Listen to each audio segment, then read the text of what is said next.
Graça e paz, meus amigos, minhas amigas. Pai do Senhor, Deus abençoe a todos. Passando aqui para deixar uma palavra ao teu coração da parte de Deus. Aleluia. Louvado e engrandecido seja o nome de Deus. Hoje a palavra se encontra no livro de Mateus. Glória a Deus.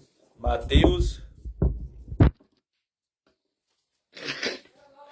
Livro de Mateus, capítulo 20. Aleluia. Jesus prediz sua morte e sua ressurreição. Aleluia. Então Jesus ele fala para os discípulos que ele vai morrer, mas ele vai ressuscitar ao terceiro dia.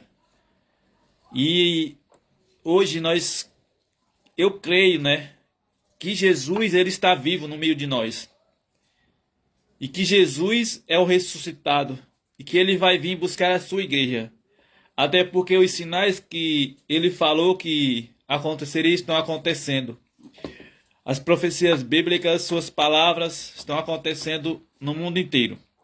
Mas ele fala: não se turbe, porque ainda não é o fim. São os princípios das dores que vai estar acontecendo no mundo. Então é tempo de nós nos apegarmos a Jesus Cristo. Deixar o orgulho, a soberba, a mentira, o ódio. Porque uma pessoa que tem Jesus, a presença de Jesus e do Espírito Santo de Deus, quando ela é magoada, ela fica chateada por uns tempos, mas o seu coração se volta à misericórdia e compaixão como o de Cristo. E a pessoa ela perdoa quem o magoou. Agora tem pessoas que dizem ter Deus, ter o Espírito Santo, mas não consegue liberar perdão, não consegue abençoar, é egoísta, é avarenta, só pensa nela. Essa é a pessoa que não tem Deus. Diz que tem, mas não tem. Aleluia.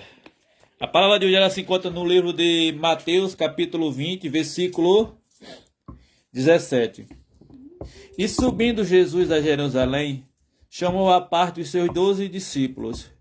E no caminho disse-lhes, versículo 18: Eis que vamos para Jerusalém, e o Filho do Homem será entregue aos principais sacerdotes e aos escribas, e condená-lo-ão à morte.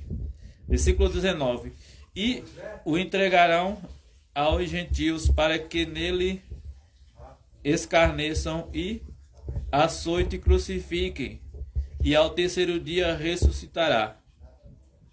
Aleluia. Então Jesus, depois de sair de uma pregação, ele sobe a Jerusalém com seus discípulos. E ali no caminho ele chama eles a parte para perto dele e começa a falar que seria entregue aos príncipes, sacerdotes e escribas e iriam condená-lo à morte. E que ele morreria e ressuscitaria ao terceiro dia. Então ele está vivo. A palavra dele é verdadeira.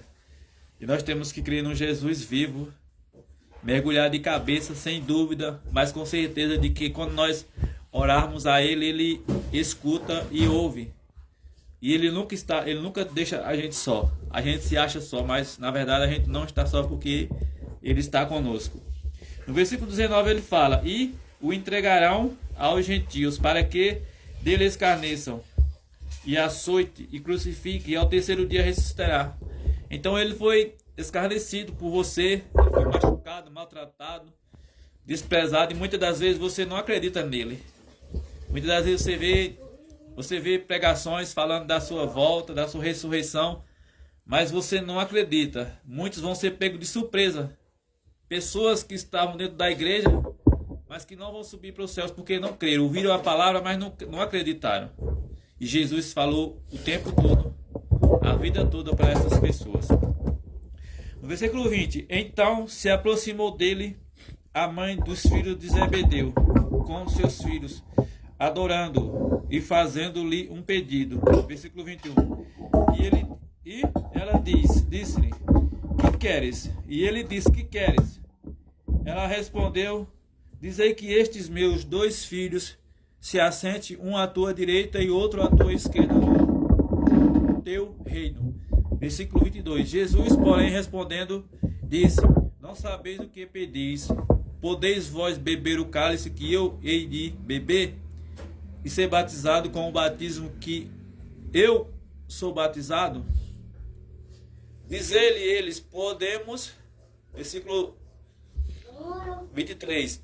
E disse ele: Na verdade, o meu cálice e sereis, na verdade, bebereis o meu cálice e sereis batizados com o batismo com que eu sou batizado, mas o assentar-se à minha direita e à minha esquerda não me pertence dá-lo, mas é para aqueles para quem meu Pai o tem preparado. Versículo 24. E quando os 10 ouviram isso, indignaram-se contra os dois irmãos. Versículo 25. Então Jesus, chamando-os para junto de si, disse: Bem sabeis que pelos príncipes dos gentios são estes dominados, e que os grandes exercem autoridade sobre eles. Versículo 26. Não será assim entre vós, mas todo aquele que quiser entre vós fazer-se grande, seja o vosso serviçal. Versículo 27. E qualquer que entre vós quiser ser o primeiro, seja o vosso servo. Versículo 28. Bem-aventurado, bem como o Filho do Homem não veio para ser servido, mas para servir e para dar a sua vida em resgate de muitos. Aleluia. Então Jesus, ele não veio para ser servido, mas ele veio se servir por mim, se servir por você. Ele veio se entregar para me resgatar do inferno, me resgatar do pecado, da morte, para te resgatar. Ele não veio para ser servido, mas ele veio servir. E tem pessoas que querem ser servidas. Deus, ele chama, ele levanta pastores, obreiros, missionários, não para ser servido, mas para servir ao povo de Deus, às ovelhas de Deus. E muitos querem ser servidos, querem ser melhores do que as ovelhas, mas na verdade Jesus, que é o Filho de Deus, o Salvador, o Senhor dos céus e da terra, ele veio servir, não para ser servido. E muitos querem ser servidos, mas o certo é servir. Servir é levar a palavra, é levar o evangelho, é abençoar as pessoas, é ajudar as pessoas a andar com a vida santificada em Deus, na presença de Deus. Porque Jesus não veio para ser servido, mas para servir. Como diz a sua palavra, bem como o Filho do Homem não veio para ser servido, mas para servir e para dar a sua vida em resgate de muitos. Aleluia, que palavra. Está aí uma verdade, uma revelação do reino de Deus. Você que quer ser servido, que acha que é melhor do que o teu semelhante, está aqui um exemplo. Jesus, ele fala que não veio para ser servido, mas para servir e para dar a sua vida em resgate de muito, ou seja, de muitas pessoas, de muitas almas. E ele fez isso. Amém? Que a graça de Deus esteja com você não só hoje, mas para todos sempre. E até a próxima, em nome de Jesus. Deixe os seus comentários aí, se você está gostando da palavra de Deus. Deixe o seu joinha aí, em nome de Jesus.